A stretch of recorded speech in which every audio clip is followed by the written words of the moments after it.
bagi PSS dia kata 6 tu, kalau ada sesuatu yang cikgu nak beritahu, cikgu keluar ke, kamu masuk mai jumpa saya ke, kadang-kadang saya akan terus bercerita. Saya akan terus beritahu. Ataupun kamu ada masalah, kamu masuk bilik PSS tu bagi tahu, cikgu saya tak faham yang ni. Kalau ramai, saya akan keluar di bahagian ruang latih tugi atau ruang pemulihan. Dekat dengan whiteboard tu, cikgu akan cap kat situ sampai boleh. Sebab bila kamu tak dapat kuasai benda-benda basic di peringkat pengenalan, dan benda ni kamu timbun dia, masalah ni bertimbun-timbun, lama-lama kamu akan menjadi tak minat. Bila baca tak faham, tak minat lah. Cikgu minta sangat-sangat, kalau betul nak ambil subjek ekonomi, tolong daripada awal lagi. Jangan jadi sejarah-sejarah yang lama-lama. Awal-awal bersemangat. Lepas tu bila dah ada masalah, tak mau mendekati cikgu. Habis ya? Tak mau kamu gagal. Kamu jangan main-main. Kalau rasa nak main-main, pergi ambil subjek lagi. Tinggalkan ekonomi, rugi. Pointer kamu akan jatuh. Cikgu ulang lagi. Rugi. Ni baru pointer awal ni. Belum lagi tu. Bab 2, bab 3, bab 4, bab 5. Semuanya banyak. Masa tu lah sini tak apa lagi lah. Okey, sekarang cikgu teruskan. Okey, kita akan mengklasifikasi barang yang ada dalam ekonomi dan subjek ekonomi. Okey, barang yang penting dalam ekonomi ialah barang percuma. Okey, apa isi penting yang mesti ada? Kamu tengok handout kamu. Itu adalah isi-isi penting. Kemudian barang ekonomi. Seterusnya barang awam. Barang modal. Jadi barang yang selalu ditanya dalam peperiksaan ialah 3 saja. Sama ada barang ekonomi, barang awam ataupun barang percuma. 3 barang ini sering naik dalam peperiksaan terminal. Itu kata lama. Okey, kita cuba kenali jenis-jenis barang ini satu persatu. Apakah isi-isi penting yang mesti kamu kena ingat? Baik, pertama kita tengok barang percuma. Nama apa percuma? Ada pelajar-pelajar cikgu tahun-tahun dulu yang tak mau belajar lah ni, yang tak mau fikir, yang cikgu ajar tak fokus. Dia tanya apakah yang dimaksudkan dengan barang percuma? Barang percuma ialah barang yang tak perlu dikenakan bayaran. Barang contohnya ialah hadiah. Salah. Okey, kamu dah bagi contoh dia. Tapi isi penting dalam mengklasifikasikan barang ekonomi, barang-barang percuma ni ialah barang yang pertama, barang ekonomi ialah barang yang barang apa? Penawarannya tidak terhad. Itu dapat markah. Barang ekonomi ialah barang percuma ialah barang yang penawarannya tidak terhad. Dalam handout yang cikgu bagi, barang percuma ialah barang yang tidak bersifat kekurangan. Okey, tak mau guna ayat ini, guna ayat yang satu lagi. Barang ekonomi penawarannya adalah tidak terhad. Sebut yang ni lagi senang. Barang ekonomi dan tidak terhad. Okey, masa cikgu periksa buku kamu, 2-3 orang yang ada tu, dia buat macam ni, tidak. Dalam peperiksaan kalau anda buat macam ni, dia tak faham, dia kata. Dia akan angkat ayat kamu. Mak ni pun kena tulis penawaran. Penawaran tidak terhad. Dia besok SMS. Jangan ya, nak ya. Okey, penawaran barang ekonomi pula apa? Anak boleh buat tak agak cikgu? Barang percuma. Kenapa tak cakap? Barang percuma, isi penting untuk menunjukkan barang percuma ni penawarannya tidak terhad. Itu yang pertama. Yang kedua, kos lepas dia sifat. Tak ada kos lepas, kosong. Apa dia kos lepas? Okey, barang kedua terbaik yang terpaksa dilepaskan. Ada tak barang kedua? Untuk bersaing dengan barang cuma ni? Okey. Seterusnya, isi yang kedua yang penting, kos lepas barang percuma adalah kosong, sifat. Sifat. Saya nak padam duster dah. Okey, sifat. Dan yang ketiga, isi untuk menunjukkan barang cuma ni cukup dah isi ni. Kita teruskan dengan contoh. Ni saya nak bagi tahu contoh. Contoh kalau sekiranya awak letak air saja tak boleh. Air saja tak boleh. Sebab ada air yang dikategorikan sebagai air bagi barang ekonomi. Misalnya air mineral. Barang ekonomi ialah barang yang mesti disertakan dengan bayaran. Kalau tak ada bayaran, tak boleh dapat barang itu. Barang yang melibatkan kos pengeluaran. Kalau air, dia boleh jadi air, bagi contoh, dia boleh jadi air yang terpaksa kita kena beli, dan ada air yang kita tak payah beli. Jadi untuk memberi contoh barang percuma, bila kamu guna air, kamu kena sebut air sungai, air laut, air hujan. Ambil dah ni, ada oksigen yang kita kena beli. Okey? Apa dia? Cahaya matahari lah, senang. Cahaya matahari. Ambil contoh yang jelas. Ambil contoh yang cukup jelas. Pemeriksa ataupun pembuat skema jawapan tak payah nak mempertikaikan jawapan kita. Tapi kalau letak air saja memang dia pangkok. Dia kena letak air laut, air hujan. Itu adalah barang percuma. Kemudian cahaya matahari. Baik, isi. Katanya, terangkan perbezaan antara barang percuma dengan barang ekonomi.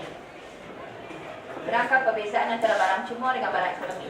Awak ambil isi ni ya. Satu dari segi penawaran. Pertama dari segi penawaran barang tu.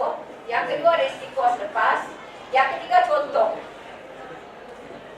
Cukup. Dan yang keempat ni boleh juga kamu libatkan dengan barang tersebut perlukan pembayaran. Kerana dia melibatkan kos pengeluaran. Bila nak keluar barang tu, dia melibatkan kos perbelanjaan untuk mengeluarkan barang tersebut. Itu namanya kos pengeluaran. Barang tersebut melibatkan kos pengeluaran dan perlu membuat bayaran. Okey, barang ekonomi perlukah? Adakah barang tu, air laut tu, ada orang yang menghasilkan air laut? Bila tak ada orang yang menghasilkan air laut, dia adalah air anugerah Tuhan, maka tidak wujud kos pengeluaran. Jadi tidak ada bayaran. Faham tak? Jadi dalam hal ni, kita cuba fokus betul-betul. Macam barang percuma, isi penting dia ialah penawaran barang percuma tidak terhad. Kos lepas barang percuma, sifat. Tak ada kos lepas satu. Kemudian contoh barang percuma, air laut. Kemudian cahaya matahari. Cukup. Boleh? Okey, sekarang kita masuk barang ekonomi. Barang ekonomi. Barang ekonomi, mengapa dia menyatakan bersifat kekurangan? Mengapa barang ekonomi disebut sebagai barang yang bersifat kekurangan? Mengapa? Sebab barang ekonomi melibatkan permintaan terhadap faktor-faktor pengeluaran. Untuk menghasilkan barang ekonomi, dia memerlukan faktor pengeluaran. Dikeluarkan oleh kilang. Kilang memerlukan tanah, buruh, modal dan usahawan. Dan kita dah belajar dah. Faktor pengeluaran adalah salah satu sumber ekonomi yang terhad. Jadi barang ekonomi ialah barang yang bersifat kekurangan. Sebab sumber ekonomi yang kita nak hasilkan juga adalah, yang kita nak guna juga adalah terhad. Sumber ekonomi terhad. Dan dia memerlukan perbelanjaan. Belanja apa cikgu? Kalau kilang tu menggunakan sumber-sumber ekonomi, dia belanja apa? Ganjaran pada sumber itu adalah merupakan kos kepada kilang. Bagi contoh, kilang dia perlukan buruh. Katalah air mineral dalam botol. Perlu tak loji, mesin? Perlu. Dia kena ada kos untuk membeli mesin tersebut. Dia pinjam kat bank. Dia kena bayar bunga kat bank. Jadi bunga adalah ganjaran kepada modal. Siapa yang tawarkan modal? Isi rumah. rumah dapat pendapatan tu dalam bentuk bunga. Okey, kilang memerlukan buruh untuk packing, untuk proses, untuk apa? Ya, cikgu kalau pakai robot, robot tu lainlah sikit. Tapi kita ambil contoh buruh.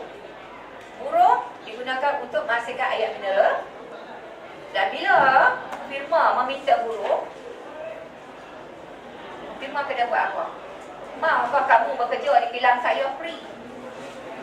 Dia kena bayar upah. Upah tu merupakan kos kepada firma. Perbelanjaan bagi firma. Bayar upah setiap bulan kepada pekerja dia. Okey? Jadi dalam hal ini, firma kekurangan sumber wang juga. Selain daripada itu, kekurangan sumber faktur pengeluaran. Jadi bila berlaku kekurangan di situ, maka produk yang akan dihasilkan juga akan wujud sifat kekurangan. Bukan kekurangan dari segi apa? Bersifat kekurangan. Barang ekonomi ini adalah barang yang ada sifat kekurangan dia. Sebab faktor-faktor pengeluaran adalah terhad. Kemudian wujud tak kos lepas? Wujud. Katalah saya berusaha nak buka kilang. Saya sudah tengok dalam masa yang sama, buat keluar air mineral beruntung. Ya, buat keluar apa lagi satu? Saya minat dua benda. Modal saya ada banyak ni. Kes yang kita bagi contoh. Macam kamu sebagai pengguna, ada RM2, pergi gantry, nak makan nasi lemak, nak makan bihun, diandaikan dua-dua harga yang sama. Kamu terpaksa lepaskan satu barang untuk beli, untuk dapatkan satu barang ini, barang yang kamu perlu. Begitu juga kilang. Firma. Dia nak keluar dua barang. Kemudian dia dapati pengguna banyak memerlukan barang A. Maka dia akan mengeluarkan barang A. Barang B terpaksa dilepaskan. Jadi barang ekonomi ialah barang yang mempunyai kos lepas. Dan satu lagi kebanyakan buku dia sebut barang ekonomi, barang yang perlukan pembayaran. Sebab melibatkan kos pengeluaran. Itu salah satu isi yang disebut dalam barang ekonomi. Selain daripada penawaran barang ekonomi adalah bersifat terhad. Untuk dot yang pertama tu, barang ekonomi bersifat kekurangan, kita boleh kaitkan dengan ini. Penawaran barang ekonomi adalah terhad. Tadi barang cuma penawaran tidak terhad. Barang ekonomi penawarannya adalah terhad, bersifat kekurangan. Boleh? Ada tak yang nak tanya soalan? Saya saja kembang-kembangkan benda perkara-perkara ini sebab dalam buku rujukan kamu dia kembang. Dia kembang banyak-banyak. Sekali lagi mana-mana yang tak faham di bahagian huraian buku rujukan tu boleh tanya cikgu. Cikgu terang nak boleh faham. Lepas tu isi penting yang mesti dimasukkan dalam jawapan kamu hanya benda-benda ini. Hanya benda-benda ini saja. Isi yang penting saja. Satu penawaran. Kita bincang dari segi penawaran. Terhad ke atau tidak terhad? Yang kedua, kos lepas.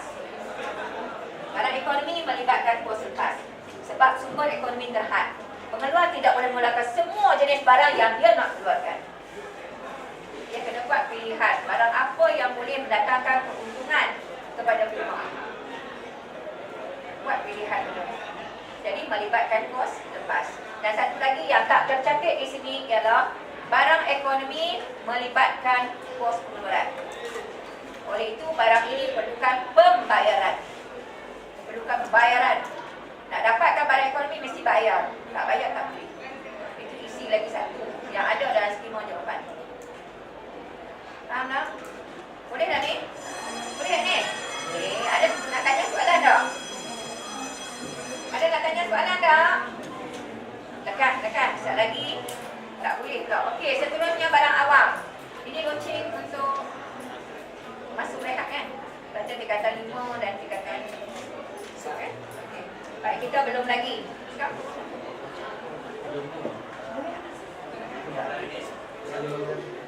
Okey, baik. Barang awam. Nama apa barang awam? Jangan pening kepala. Barang awam ni barang apa? Baik, kalau dia tanya, apakah maksud barang awam? Ingat sini penunjuk. Selalu naik maksud barang awam. tengok, cikgu, jawapan dia semua betul. Yang mana satu saya nak ambil? Maksud barang awam dalam objektif. Banyak pelajar kata, cikgu, semua yang ada dalam jawapan A, B, C, D ni betul semua. Kami nak pilih yang mana satu? Sebenarnya dia masukkan ciri-ciri barang awam yang menunjukkan maksud barang awam adalah barang yang bersifat tidak tertakluk kepada prinsip pengecualian. Barang awam ialah barang yang tidak tertakluk kepada prinsip pengecualian. Apa yang kamu faham? Barang awam ialah barang yang tidak tertakluk, tidak tertakluk dengan prinsip pengecualian. Semua orang boleh guna. Kucing pun boleh guna. Ular yang lalu pun boleh guna. Tapi tidaklah, kita kira unit ekonomi lah. Oranglah manusia. Misalnya lampu di jalan yang kerajaan buat, guna. Lampu di jalan, awak lalu ke, awak tak lalu ke, tak ada masalah. Semua orang boleh guna. Okey? Sebagai contoh, sekolah. Kita akan boleh hadkan pelajar-pelajar kumpulan-kumpulan tertentu. Jangan masuk sekolah ni. Tak boleh. Kita kena terima.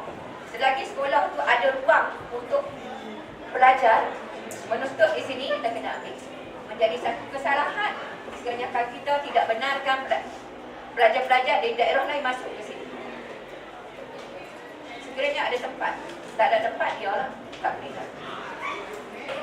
Jadi di sini maksud barang awam ialah barang yang tidak tertakluk kepada prinsip pengecualian.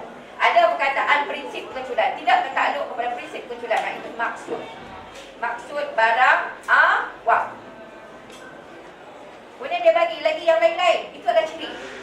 Maksud dia fokus pada dot yang pertama tu.